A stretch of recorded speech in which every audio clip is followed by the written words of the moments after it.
ಆತ್ಮೀಯ ಸ್ನೇಹಿತರೆ, ನಮಸ್ಕಾರ. ನಾನು ನಿಮ್ಮ ಗುರುರಾಜ್ ಎರ್ಕಲ್.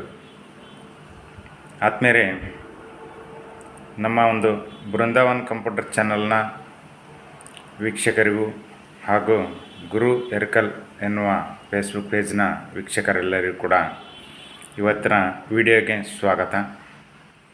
ಇವತ್ತಿನ ವಿಷಯ ಬಂದು ಗೃಹಲಕ್ಷ್ಮಿ ಮತ್ತು ಗೃಹಜ್ಯೋತಿ ಇವೆರಡರೂ ಕೂಡ ಜನರಲ್ಲಿ, ಸಾರ್ವಜನಿಕರಲ್ಲಿ ಬಹಳಷ್ಟು ಗೊಂದಲವಿದೆ. ಅದರ ಬಗ್ಗೆ ಸಂಪೂರ್ಣವಾಗಿ ತಿಳಿಯಬೇಕಂದ್ರೆ, ನೀವು ಗೃಹಲಕ್ಷ್ಮಿ ಬಗ್ಗೆ, ಗೃಹಜ್ಯೋತಿ ಬಗ್ಗೆ ಸಂಪೂರ್ಣವಾಗಿ ತಿಳಿಬೇಕಂದ್ರೆ ನಮ್ಮ ಒಂದು ಬೃಂದಾವನ ಕಂಪ್ಯೂಟರ್ ಚಾನಲ್ನ ಸಬ್ಸ್ಕ್ರೈಬ್ ಮಾಡಿ ಹಾಗೂ ಗುರು ಎರ್ಕಲ್ ಎನ್ನುವ ಫೇಸ್ಬುಕ್ ಪೇಜನ್ನು ಫಾಲೋ ಮಾಡಿ. ಹಾಗೆ ಅಲ್ಲಿ ಸಬ್ಸ್ಕ್ರಿಪ್ಷನ್ ಕೂಡ ಪಡೆಯಲು ಅವಕಾಶವಿರುತ್ತೆ. ನಿಮಗೆ ಇಷ್ಟವಾಗಿದ್ದಲ್ಲಿ ವಿಡಿಯೋ ಮತ್ತು ನಾವು ಕೊಡುವಂಥ ಸರ್ಕಾರದ ಮಾಹಿತಿ ಮತ್ತು ಸರ್ಕಾರದ ಉದ್ಯೋಗದ ಮಾಹಿತಿ, ಕೆಲವೊಂದು ಯಾವುದೇ ಒಂದು ವಿಚಾರವಾಗಿ ಒಳ್ಳೆಯ ಒಂದು ಸಾರ್ವಜನಿಕರಿಗೆ ಅನುಕೂಲ ಆಗುವಂತಹ ಒಂದು ವಿಡಿಯೋಗಳನ್ನು ನಾವು ಮಾಡಿ ಸಾಮಾಜಿಕ ಜಾಲತಾಣದಲ್ಲಿ ನಾವು ನಮ್ಮ ಒಂದು ಫೇಸ್ಬುಕ್ ಪೇಜ್ನಲ್ಲಿ ಮತ್ತು ಯೂಟ್ಯೂಬ್ ಚಾನಲಲ್ಲಿ ಕೂಡ ಅಪ್ಲೋಡ್ ಮಾಡಿರ್ತೀವಿ. ಹಾಗಾಗಿ ಯಾಕೆ ಸಬ್ಸ್ಕ್ರೈಬ್ ಮಾಡಿ ಮತ್ತು ಫಾಲೋ ಮಾಡಿ ಅಂತ ನಾವು ಕೇಳ್ತಾ ಇದ್ದೀವಿ ಅಂದರೆ, ನಾವು ಅಪ್ಲೋಡ್ ಮಾಡಿದಂಥ ವಿಡಿಯೋ ಬೇಗನೆ ಯಾರು ಸಬ್ಸ್ಕ್ರೈಬ್ ಮಾಡಿರ್ತಾರೋ, ಯಾರು ಫಾಲೋ ಮಾಡಿರ್ತಾರೋ ಅಂಥವರಿಗೆ ಆದಷ್ಟು ಬೇಗನೆ ತಲುಪುತ್ತೆ. ಹಾಗಾಗಿ ಪ್ರತಿಯೊಬ್ಬರು ಕೂಡ ನಮ್ಮ ಒಂದು ಚಾನಲನ್ನು, ಬೃಂದಾವನ ಕಂಪ್ಯೂಟರ್ ಚಾನಲನ್ನು ಹಾಗೂ ಗುರು ಎರ್ಕಲ್ ಎನ್ನುವ ಫೇಸ್ಬುಕ್ ಪೇಜನ್ನು ಫಾಲೋ ಮಾಡಿ ಅಂತ ತಿಳಿಸುತ್ತಾ ಇವತ್ತಿನ ವಿಡಿಯೋಗೆ ಸ್ವಾಗತ. ಇವತ್ತಿನ ವಿಷಯ ಬಂದು ಗೃಹಲಕ್ಷ್ಮಿ ಮತ್ತು ಗೃಹಜ್ಯೋತಿ. ಇವು ಎರಡೂ ಕೂಡ ಸಾರ್ವಜನಿಕರಲ್ಲಿ ಬಹಳಷ್ಟು ಗೊಂದಲವಾಗಿದೆ. ಯಾಕೆಂದರೆ ಒಂದು ಸಾರಿ ಬಯೋಮೆಟ್ರಿಕ್ ಅಪ್ಡೇಟ್ ಕೊಡಬೇಕಂತಾರೆ, ಒಂದು ಸಾರಿ ಸರ್ಕಾರದವರು ಹೊಸ ಅರ್ಜಿ ತೆಗೆದುಕೊಳ್ತೀವಿ ಅಂತ ಹೇಳ್ತಾ ಇದ್ದಾರೆ. ಹಾಗಾಗಿ ಮೊನ್ನೆ ನಡೆದಂಥ ಮಾನ್ಯ ಕರ್ನಾಟಕ ಸರ್ಕಾರದ ಮುಖ್ಯಮಂತ್ರಿಗಳ ಒಂದು ಪ್ರಮುಖ ಸಭೆಯಲ್ಲಿ ಅವರು ನಿರ್ಣಯ ಕೈಗೊಂಡಿದ್ದಾರೆ. ಹೊಸ ಅರ್ಜಿನೇ ತಗೊಳ್ಳೋಣ ಅಂತ ವಿಷಯವನ್ನು ಪ್ರಸ್ತಾಪ ಮಾಡಿದ್ದಾರೆ. ಹಾಗಾಗಿ ಇನ್ನೂ ಕೂಡ ಅವರು ಹೊಸ ಅರ್ಜಿಯನ್ನು ತೆಗೆದುಕೊಳ್ಳಲು ಯಾವುದೇ ರೀತಿಯಿಂದ ಕರ್ನಾಟಕ 1 ಮತ್ತು ಗ್ರಾಮ 1 ಮತ್ತು ಬೆಂಗಳೂರು 1 ಈ ಕೇಂದ್ರಗಳಿಗೆ ಯಾವುದೇ ರೀತಿಯಾದ ಅಧಿಕೃತ ಆದೇಶ ಹೊರಡಿಸಿಲ್ಲ.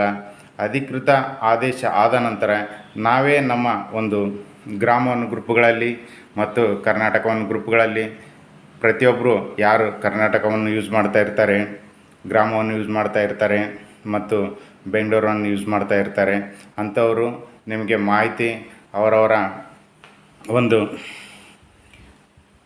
ವಾಟ್ಸಪ್ ಗ್ರೂಪ್ಗಳಲ್ಲಿ ಮತ್ತು ಫೇಸ್ಬುಕ್ ಪೇಜ್ಗಳಲ್ಲಿ ಮತ್ತು ಅವರದೇ ಆದಂತಹ ಯೂಟ್ಯೂಬ್ ಚಾನಲ್ಗಳಲ್ಲಿ ಅಪ್ಲೋಡ್ ಮಾಡಿ ತಿಳಿಸ್ತಾರೆ. ಹಾಗಾಗಿ ಯಾರೂ ಕೂಡ ಗೊಂದಲಕ್ಕೆ ಒಳಗಾಗಬೇಡಿ. ಏನೇ ಇದ್ದರೂ ಮಾಹಿತಿ, ಸರ್ಕಾರದ ಮಾಹಿತಿ ಏನೇ ಇದ್ದರೂ ಕೂಡ ನಾವು ನಮ್ಮ ಒಂದು ವಾಟ್ಸಪ್ ಗ್ರೂಪ್ ಮುಖಾಂತರ ಮತ್ತು ಸ್ಟೇಟಸ್ ಇಡುವುದರ ಮುಖಾಂತರ ಮತ್ತು ಇಲ್ಲಿವರೆಗೂ ಕೂಡ ಬಹಳಷ್ಟು ಜನ ಕೂಡ ನಮಗೆ ಫೋನ್ ಮಾಡಿ ಕೇಳ್ತಾ ಇದ್ದೀರಿ, ಗೃಹಲಕ್ಷ್ಮಿ ಹೊಸ ಅರ್ಜಿ ಆಗಬೇಕಾ ಆಗಬಾರ್ದಾ ಅಥವಾ ಬಯೋಮೆಟ್ರಿಕ್ ಅಪ್ಡೇಟ್ ಕೊಡಬೇಕಾ ಕೊಡಬಾರ್ದಾ ಅಂತ.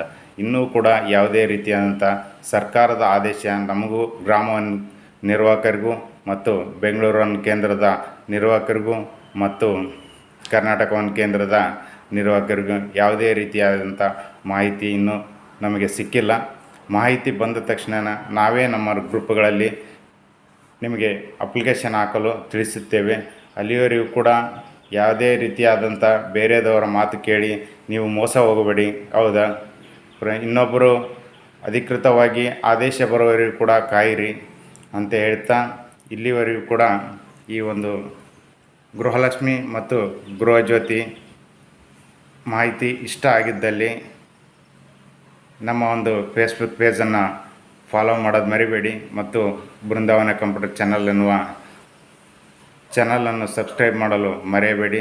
ಮತ್ತು ಈ ಮಾಹಿತಿ ತಮ್ಮೆಲ್ಲರಿಗೂ ಕೂಡ ಇಷ್ಟವಾಗಿದೆ, ಒಳ್ಳೆಯ ಮಾಹಿತಿ ಇದೆ ಅಂದರೆ ತಾವು ಪ್ರತಿಯೊಂದು ಗ್ರೂಪುಗಳಲ್ಲಿ, ಗುಂಪುಗಳಲ್ಲಿ ಮತ್ತು ವಾಟ್ಸಪ್ ಸ್ಟೇಟಸ್ಗಳಲ್ಲಿ ಶೇರ್ ಮಾಡಿ.